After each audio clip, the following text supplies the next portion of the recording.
مجموعة أسئلة تطرح قبل ضربة البداية بعد لحظات. مشاهدينا الكرام، كل التوفيق إذا إلى أشبال الأطلس في مباراتهم الخامسة في هذا المونديال في الربع النهائي، والهدف المسير في هذا المونديال إلى الدور النصف النهائي للمرة الثانية وتكرار إنجاز 2005 في هولندا. الجيل الذي قاده فتحي جمال عندما خاض أمريكا يعرف قوة المنتخب الأمريكي، نقاط قوة المنتخب الأمريكي بالأساس على الأطراف. هذه مراوغة أولى والفرصة الأولى لمنتخب أمريكا. الضربة الأولى مبكرة، الكرة الأولى كانت في منتهى الخطورة على دفاعي المنتخب المغربي من الثواني الأولى. يبدأ المنتخب الأمريكي في الضغط على مرمى يانيس بن الشاوش والكرة تتحول إلى ركنية. نعم، يبدأ سريعا المنتخب الأمريكي. هذه الإعادة مرة أخرى. كوركوران من الجهة اليمنى العرضية، لكن ردت مباراة ودية في أكثر من مناسبة. شافوا في هذا المونديال، عرف نقاط قوته سيشتغل عليها. والاعتماد الأمريكي لمن تابع مباريات أمريكا، اعتمادهم على الأطراف بشكل كبير وكبير جدا. كوركوران، وأيضا بأن أمريكا واجهت المغرب في أولمبياد باريس كان مغربي وقتها، كان غريماتشي حاضر ضمن القائمة النهائية كأصغر لاعب. غريماتشي كان متواجد في قائمة الأولمبياد الماضية. المباراة تتوقعين لعل أبرزهم إيليا في نادي لوس أنجلوس جالاكسي. هذه الكرة للأمام تصل بعد ذلك باعوف، برافو، يقوم بالتغطية مباشرة. جسيم ممتازة لسعد الحداد مرة، الحداد عبر. هي كرة على الطرف الأيمن، أول لمسة تأتي الآن عن طريق لاعب عثمان معمة. يلا يا عثمان 1 على 1 مرة. عثمان انسل عثمان، العرضية غير معقول ضاعت كرة انطلاقة جميلة من عثمان معمة. برافو عثمان. هنا أول انسلال، مرور جميل بهذه الكرة. الهندوراس، المغرب واجه الهندوراس تاريخيا في مونديال الشباب في 77 وكذلك في نسخة 2005 لما فاز كولر. ويستفيلد على الطرف يا ريمان، ويستفيلد يتقدم، ويستفيلد يمرر الكرة بهذا الشكل. كامبل العرضي. أكيد تصل لكم أصداء جماهير المغربية في مدرجات الاستاديو تينينتي. الكرة تصل إلى التماس، نعيم بايار والرمية الجوابي على حساب اللاعب الصادق. الكرة تبقى أمريكية على الطرف الأيمن.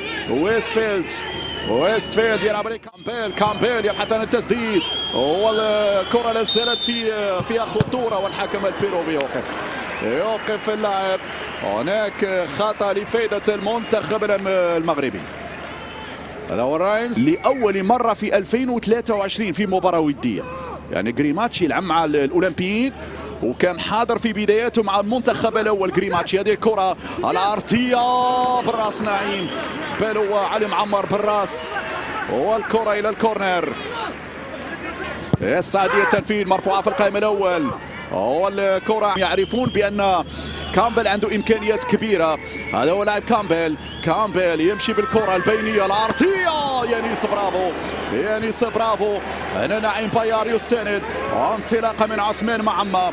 هذا اختبار آخر يانيس بن الشاوش. أنت تعرف يا يانيس 3 مباريات مع المنتخب الأمريكي الأول كبديل. انطلاقة من الجهة اليمنى لعناصر المنتخب الأمريكي، مرفوعة من كامبل لكنها طالت إلى جسيم. يلا يا جسيم اللمسة، بايار يعكس داخل منطقة يا جسام، ولكن الدفاع في الإبعاد. راجعت مغربية. الزواني عندك الآن، الزواني ماذا سيفعل؟ يرفع كرة في اتجاه ياسر السابري، ولكن وايندر لمن عودة لنوريس مجددا. الآن في حيرة، محتارين الآن لأن الكل مراقب. هذه الكرة تصل، طاولة فرض الضغط كذلك، لأنه لا يمكن المنتخب الأمريكي يبادر ويهاجم على دفاعاتنا طيلة الوقت. هذه الكرة العرضية ضربت في العارضة وخرجت بعد ذلك. لقطة خطيرة مرة أخرى. جوتزو هو من رفع الكرة تضرب في العارضة. وطبعا سأعيد الكلام مرة أخرى يا وابي، يمكن أن على واحد. ياسين ينتظر فؤاد، ياسين يرفع كرة، ياسين وبالراس لا زالت مغربية.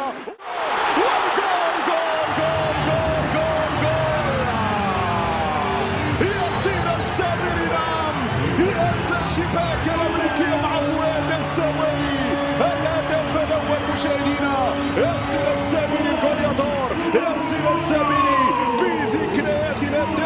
شهور في 2005. هنا يأتي الجديد بهجمة وبانطلاقة من الطرف الأيسر، فعلى يسير السامري ينافس الكبار في هذا المونديال على لقب الهداف. هنا الفرحة الأولى، هنا الضربة الأولى، هنا إذا هدف يحتسب، جول لفايدة معنويا، يعطي جرعة إضافية للاعبي المنتخب المغربي من أجل مواصلة المسير وتسجيل أهداف أخرى.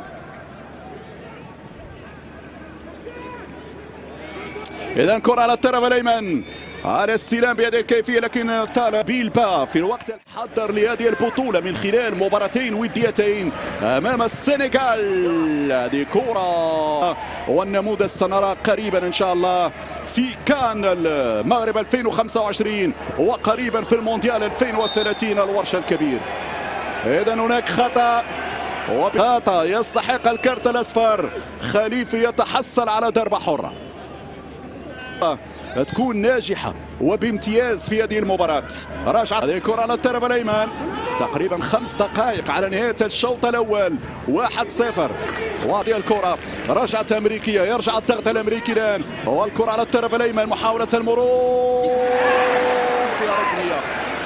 الكورنر، نعم، الزواني مشى للكرة وليس اللاعب، الزواني يمشي للكرة، والكورنر أمريكي. هذه الإعادة مرة أخرى مرفوعة في القائم الأول، مقوصة، رجعت وتلعب هذه الركنية من جديد، وبالراس مقطوعة، ممتاز نعيم بايار. مرفوعة في القائم الأول وبالراس تمشي للركنية من جديد. يعني دقائق الآن فيها اختبارات في الكرات الثابتة، دقائق الآن فيها صراع. كريس يرفع كرة، من يراقب هناك سعد الحداد، والكرة ترفع، ستترك إلى ضربة مرمى. نعم، يقول الحكم لفائدة المنتخب المغربي، كان واضح بأن تجاوزت الخط، وبالتالي الامتياز ليانيري. مشروع هداف كبير صراحة. هذه كرة وانطلاقة الأجابات هي اليوم من 4 دقائق يتم إضافتها كوقت على الكرات الثابتة. تلعب الركنية بسرعة، خارجة خارجة خارجة خارجة خارجة خارجة الكرة.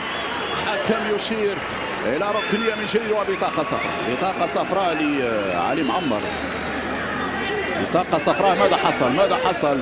After proper review, number 3 for Morocco, holding clear, confirm decision, penalty kick. إذا أكد ضربة الجزاء، هو شاف بأنه كان في مسك من اللاعب علي معمر، وبالتالي أكد ضربة الجزاء لفائدة هذه الإعادة مجددا. خذ وقت كثير على فكرة لاتخاذ القرار، خذ وقت كثير الحكم البيروفي للإعلان عن القرار ومع توجيه بطاقة وانطلاقة من الجهة اليسرى. هذه الكرة العرضية الرأسية بعد ذلك، ولكن إلى خارج أرضية الميدان. كريماتشي صاحب الرأسية بعد التمريرة جوتزو.